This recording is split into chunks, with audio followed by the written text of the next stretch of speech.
നമസ്കാരം. കേരളത്തിലെ മുഴുവൻ പഞ്ചായത്തിലെയും പ്രസിഡന്റുമാർ തത്സമയം തങ്ങളുടെ പഞ്ചായത്തുകളുടെ വികസന വഴികളും ഇനി മുന്നേറാനുള്ള പാതകളും കേരള വിഷൻ ന്യൂസിലൂടെ പങ്കുവയ്ക്കുകയാണ്. ഇന്നത്തെ അതിഥികളായി നമ്മളോടൊപ്പമുള്ളത് വയനാട് ജില്ലയിലെ മുട്ടിൽ ഗ്രാമപഞ്ചായത്ത് പ്രസിഡന്റ് ശ്രീദേവി ബാബു, കൊല്ലം ജില്ലയിലെ ചാത്തന്നൂർ ഗ്രാമപഞ്ചായത്ത് പ്രസിഡന്റ് KS ചന്ദ്രകുമാർ എന്നിവരാണ്. എല്ലാവർക്കും എന്റെ പഞ്ചായത്തിലേക്ക് സ്വാഗതം.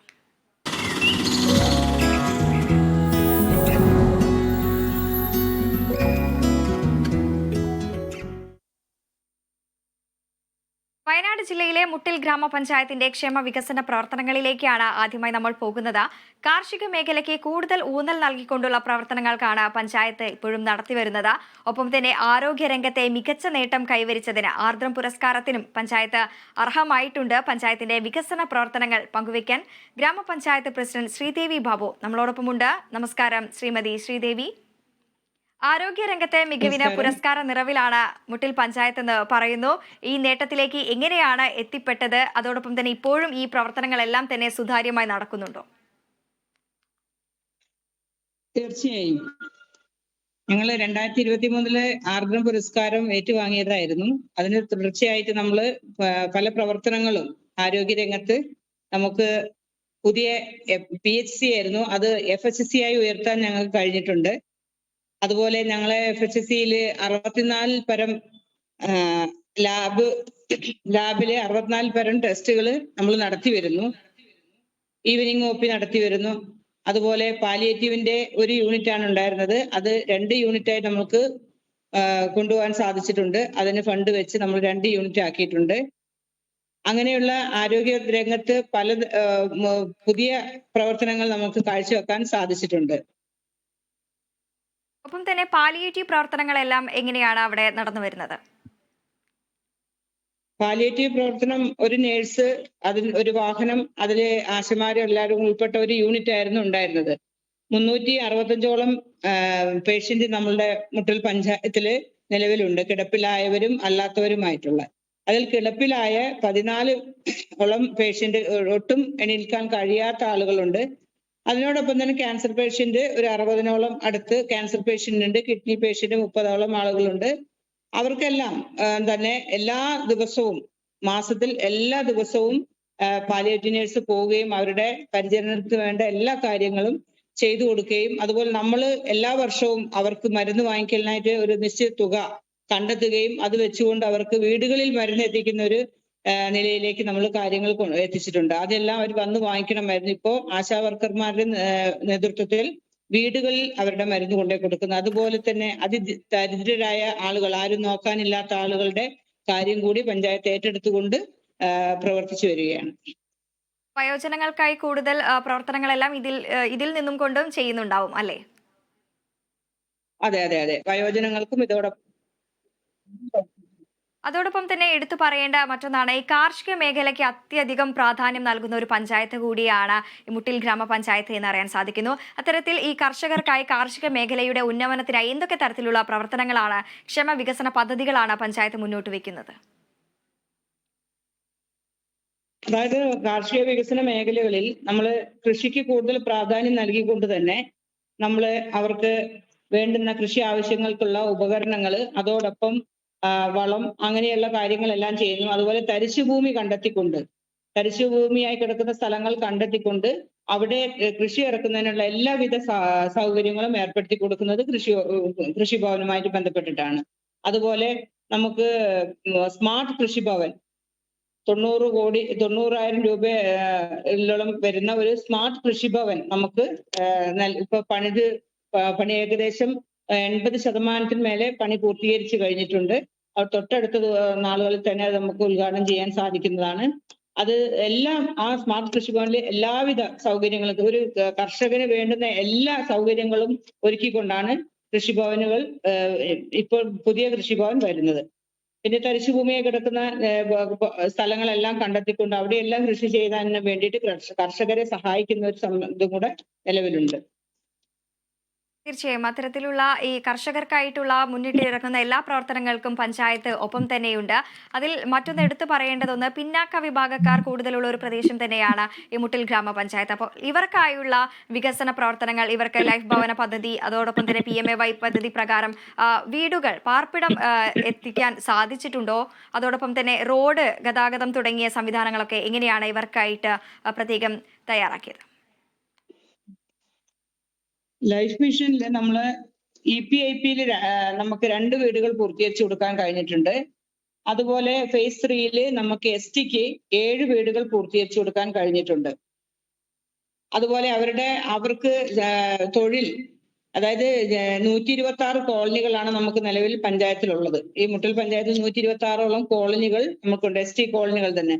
അവിടെ എല്ലാം തന്നെ തൊഴിലുറപ്പ് മേഖലയുമായി ബന്ധപ്പെട്ട് അവരെ എല്ലാം തന്നെ തൊഴിൽ കാർഡ് നൽകിക്കൊണ്ട് അവരെ തൊഴിൽ എടുക്കാൻ സന്നദ്ധരാക്കിക്കൊണ്ട് ഉള്ള ഒരു സജ്ജീകരണം കൂടെ നമ്മൾ ഏറ്റെടുത്തുകൊണ്ട് നടത്തി പോരുകയാണ്. എല്ലാവരും തന്നെ 200 പണിയിലേക്ക് എത്തിക്കുന്ന ഒരു അവസ്ഥയിലേക്ക് ഇപ്പോൾ NREG സ്റ്റാഫ് എല്ലാം കൂടെ ഇടപെട്ടത് കൊണ്ട് നമുക്ക് അത് കൊണ്ടുവരാൻ സാധിക്കും.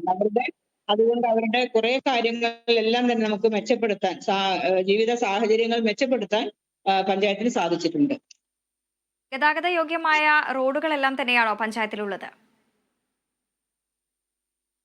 എന്ന് തീർത്തും കഴിയില്ല, എന്നാലും 99% റോഡുകൾ തന്നെയുണ്ട്. നമുക്ക് വളരെയധികം സർക്കാരിന്റെ കൃത്യമായിട്ട് പറഞ്ഞിട്ടുണ്ടെങ്കിൽ ഫണ്ടുകളുടെ വിനിയോഗം തന്നെയാണ്. ഫണ്ടുകളുടെ അപര്യാപ്തത കാരണം കുറെ റോഡുകളൊക്കെ നമുക്ക് ചെയ്യാൻ കഴിയാത്തൊരു സാഹചര്യമുണ്ട്. പിന്നെ വരുന്ന അതായത് ഫണ്ട് അയക്കുന്നതിനൊപ്പം തന്നെയുള്ള ഒരു സർക്കുലർ ഉണ്ടാവും. ആ സർക്കുലറിൽ വെച്ചുകൊണ്ട് നമുക്ക് ഈ റോഡുകളെ പൂർത്തീകരിച്ച് കൊണ്ടുപോകാൻ സാധിക്കാത്തൊരു അവസ്ഥ കൂടി ഇപ്പൊ നിലവിലുണ്ട്. വലിയൊരു വേനൽക്കാലത്തെ നേരിടുകയാണ് സംസ്ഥാനം. തരത്തിൽ കുടിവെള്ള പദ്ധതികൾ എല്ലാം തന്നെ ഏത് രീതിയിലാണ് പഞ്ചായത്തിൽ പ്രാവർത്തികമാക്കുന്നത്? എല്ലായിടത്തും കുടിവെള്ളം എത്തിക്കാൻ സാധിക്കുന്നുണ്ടോ? അതോടൊപ്പം തന്നെ പൊതുജലാശയങ്ങളെല്ലാം സംരക്ഷിക്കപ്പെടുന്നുണ്ടോ? പൊതുജലാശയങ്ങളെല്ലാം സംരക്ഷിക്കപ്പെട്ടു വരുന്നുണ്ട്. അതോടൊപ്പം നമ്മൾ പദ്ധതിയിൽ വെച്ചുകൊണ്ട് തന്നെ നമ്മൾ കുടിവെള്ളത്തിനായിട്ട് തുക നീക്കി വെച്ചിട്ടുണ്ട്. കോളനികളിലെല്ലാം തന്നെ കിണറുകൾ നമ്മൾ സ്ഥാപിച്ചിട്ടുണ്ട്. അതിലെല്ലാം വെള്ളം ഉണ്ടോ എന്നുള്ളത് ഉറപ്പുവരുത്തുന്നു. ഈ പഞ്ചായത്തിന്റെ വികസന പ്രവർത്തനങ്ങൾ എടുത്തു പറയുമ്പോൾ നമുക്ക് ഒന്നുണ്ട്, ഈ ഭിന്നശേഷി വിഭാഗക്കാർക്കായിട്ടുള്ള പദ്ധതികൾ എല്ലാം തന്നെ ഏത് രീതിയിലാണ് പഞ്ചായത്ത് നടപ്പിലാക്കുന്നത്? ഭിന്നശേഷിക്കാർക്കായിട്ട് നമ്മൾ ഇവിടുന്ന് ഭിന്നശേഷി ഉപകരണങ്ങൾ നൽകാറുണ്ട്. അതോടൊപ്പം ഭിന്നശേഷിക്കാരായ ആളുകൾക്ക് സ്കോളർഷിപ്പ് കൊടുത്തുകൊണ്ട്, ഇപ്പോൾ നമ്മൾ 18 വയസ്സ് വരെയുള്ള കുട്ടികൾക്കാണ് നമ്മൾ സ്കോളർഷിപ്പ് കൊടുക്കുന്നത്. പക്ഷേ അത് കഴിയുമ്പോൾ അവർക്ക് കിട്ടാത്തൊരു സാഹചര്യമാണ്. സർക്കാർ ഉത്തരവ് പ്രകാരം അതിന് കൊടുക്കാൻ കഴിയില്ല എന്നുള്ളതാണ്. നമുക്ക് പഞ്ചായത്തിന് കൊടുക്കാൻ ആഗ്രഹമുണ്ടെങ്കിൽ അവർക്ക് കൊടുക്കാൻ കഴിയില്ല, ഈ ഒരു നിർദ്ദേശമുള്ളത് കൊണ്ട്. പക്ഷെ അതിലെയും നമ്മൾ അതിനുവേണ്ട കാര്യങ്ങൾ നമ്മൾ മേൽത്തട്ടുകളിൽ സംസാരിച്ചിട്ടുണ്ട്. അതോടൊപ്പം ഭിന്നശേഷിക്കാർക്ക് നമ്മൾ എല്ലാ ഉപകരണങ്ങളും, അവർക്ക് വീൽ ചെയർ, അങ്ങനെയുള്ള കേൾവിക്കുള്ള ഉപകരണങ്ങൾ എല്ലാം തന്നെ, കണ്ണട, അങ്ങനെയൊക്കെ നമ്മൾ കൊടുത്ത് പദ്ധതിയിൽ ഉൾപ്പെടുത്തിക്കൊണ്ട് ചെയ്യുന്നുണ്ട്. നിലവിൽ ഇത്തരത്തിൽ വലിയ രീതിയിലുള്ള പ്രവർത്തനങ്ങളെല്ലാം തന്നെ നടത്തി വരുമ്പോൾ ഏതെങ്കിലും തരത്തിലുള്ള വെല്ലുവിളി പഞ്ചായത്ത് നേരിടുന്നുണ്ടോ? വെല്ലുവിളി എന്ന് പറയുന്നത് പഞ്ചായത്തിന് നേരിടുന്നത് ഈ ഫണ്ട് വരുന്നതും അതിന്റെ വിനിയോഗവുമാണ് ഏറ്റവും മുന്നിലുള്ള വെല്ലുവിളി എന്ന് പറയുന്നത്. ഒരു ഫണ്ട് വന്നു കഴിയുമ്പോൾ അത് ഇന്നതിന് മാത്രമേ ഉപയോഗിക്കാൻ കഴിയുള്ളൂ എന്നുള്ള ഒരു അവസ്ഥ വന്നു കഴിയുമ്പോൾ അതിൽ നമ്മളെ വല്ലാണ്ട് അത് ബുദ്ധിമുട്ടിലേക്ക് നമ്മളെ മുന്നിലുള്ള ഒരു ഏറ്റവും വലിയ വെല്ലുവിളി. പിന്നെ എന്ന് പറഞ്ഞാൽ STക്കാരെ സംബന്ധിച്ച് നമ്മൾ അവരുടെ ഉന്നമനത്തിന് എത്ര ശ്രമിച്ചാലും അവര് നമ്മളെ ആ ഒരു അവസ്ഥയിലേക്ക് കൊണ്ടെത്തിക്കണമെങ്കിൽ കുറച്ച് ബുദ്ധിമുട്ടുകളാണ്. എങ്കിലും ഇവിടെ 13 പ്രൊമോട്ടേഴ്സ് ഉണ്ട്. അവരെ വെച്ചുകൊണ്ട് നമ്മൾ എല്ലാ കോളനികളിലും അവർക്ക് വേണ്ട എല്ലാ കാര്യങ്ങളും ചെയ്തു കൊടുത്തുകൊണ്ട് മുന്നോട്ട് പോകുന്നുണ്ട്. ഈ ഫണ്ടിന്റെ അപര്യാപ്തത കൊണ്ട് മാത്രമാണ് നമുക്ക് കുറെ അധികം വെല്ലുവിളികൾ നേരിടേണ്ടി വരുന്നത്. തീർച്ചയായും മികച്ച പ്രവർത്തനങ്ങൾ നടപ്പിലാക്കാൻ സാധിക്കട്ടെ എന്ന് ആശംസിക്കുന്നു. അതോടൊപ്പം തന്നെ ഈ നവകേരളം, മാലിന്യമുക്തം നവകേരളം എന്നൊരു വലിയൊരു ആശയത്തിലേക്കാണ് സംസ്ഥാനം ഒന്നടങ്കം മുന്നേറിക്കൊണ്ടിരിക്കുന്നത്. അത്തരത്തിൽ ഈ പഞ്ചായത്തിന്റെ ഭാഗത്തു നിന്നും ഏതൊക്കെ തരത്തിലുള്ള പ്രവർത്തനങ്ങളാണ് ഈ ഒരു ആശയത്തിലേക്ക് എത്താൻ വേണ്ടിയിട്ട് നടപ്പിലാക്കുന്നത്?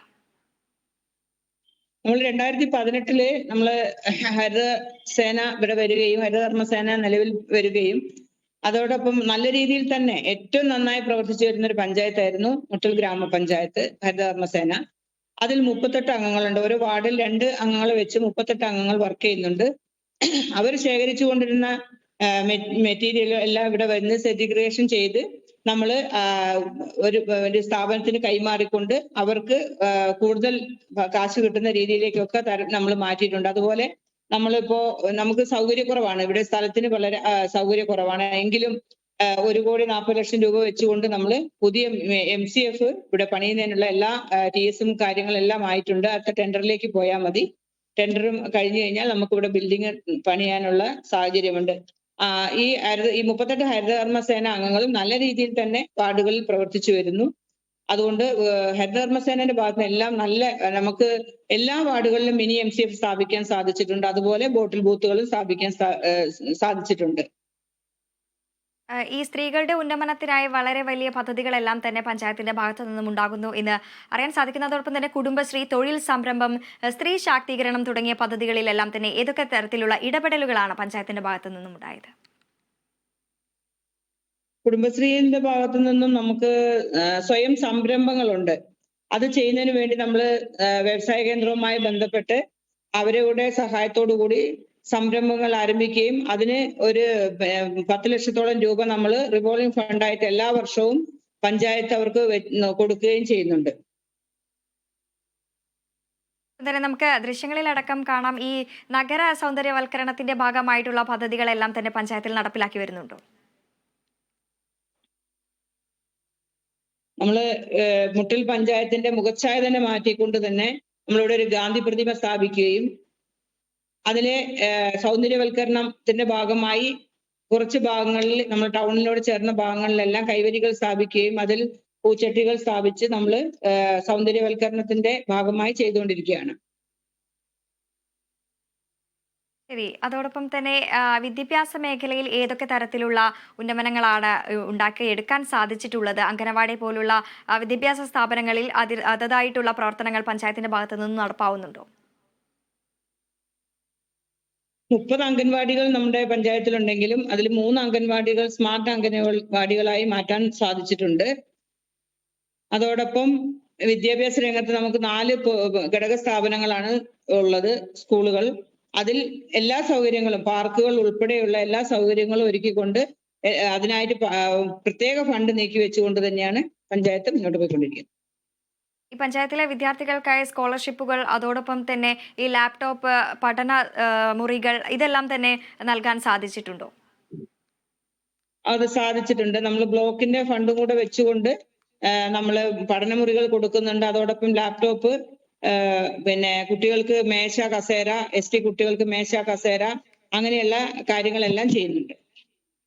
എല്ലാ വർഷവും തന്നെ കാർഷിക മേഖലയ്ക്കടക്കം വിവിധങ്ങളായിട്ടുള്ള പദ്ധതികളാണ് പഞ്ചായത്തിന്റെ ഭാഗത്തു നിന്നും ഉണ്ടായിരിക്കുന്നത്. അതോടൊപ്പം തന്നെ ഭാവിയിൽ എന്തൊക്കെ പദ്ധതികളാണ് മുട്ടിൽ പഞ്ചായത്ത് ഒരുക്കാൻ തയ്യാറായിരിക്കുന്നത്? മുട്ടിൽ പഞ്ചായത്തിനെ സംബന്ധിച്ച് വാർഡുകളിലെല്ലാം തന്നെ ഇരുട്ടിലായിരുന്ന ഒരവസ്ഥയായിരുന്നു. ആ അവസ്ഥയെ ഞങ്ങൾക്ക് മാറ്റിക്കൊണ്ടുവരാൻ സാധിച്ചിട്ടുണ്ട്. 19 വാർഡിലും സ്ട്രീറ്റ് മെയിൻ വലിക്കുകയും അതിലെല്ലാം തന്നെ ബൾബ് ഇട്ടുകൊണ്ട് ഇപ്പോൾ എല്ലാ ഭാഗങ്ങളിലും വെളിച്ചം കൊണ്ടുവരാൻ ഞങ്ങൾക്ക് ഈ ഭരണസമിതിക്ക് സാധിക്കുകയും, ഇനി മുന്നോട്ടുള്ള കാര്യങ്ങൾ എന്ന് പറയുന്നത് ഞങ്ങൾക്ക് വേണ്ടത് ഒരു ഗ്രൗണ്ടാണ്. മുട്ടിൽ പഞ്ചായത്തിനെ സംബന്ധിച്ച് ഏറ്റവും ഒരുപാട് എന്താ പറയാ, കലാകാരന്മാരും സ്പോർട്സിൽ തന്നെ ഒരുപാട് കുട്ടികളും ഈ മുട്ടിൽ പഞ്ചായത്തിൽ തന്നെ ഉണ്ട്. അവർക്കെല്ലാം കളിച്ചു വളരുന്നതിന് വേണ്ടി ഒരു ഗ്രൗണ്ടിന് വേണ്ടിയിട്ടായിരുന്നു ഞങ്ങളുടെ ശ്രമം. അത് നടക്കുമെന്ന് ഉള്ള വിശ്വാസത്തിലാണ് ഇപ്പോൾ ഉള്ളത്. അതിനുവേണ്ടി പരിശ്രമിച്ചുകൊണ്ടിരിക്കുകയാണ് ഗ്രൗണ്ട്. തീർച്ചയായും വിവിധങ്ങളായുള്ള പ്രവർത്തനങ്ങളാണ് പഞ്ചായത്തിന്റെ ഭാഗത്തു നിന്നും ഉണ്ടാകുന്നത്. വരും വർഷങ്ങളിലും ജനഹിതം ഉചിതമാകട്ടെ എന്ന് ആശംസിക്കുകയാണ്. നന്ദി ശ്രീമതി ശ്രീദേവി.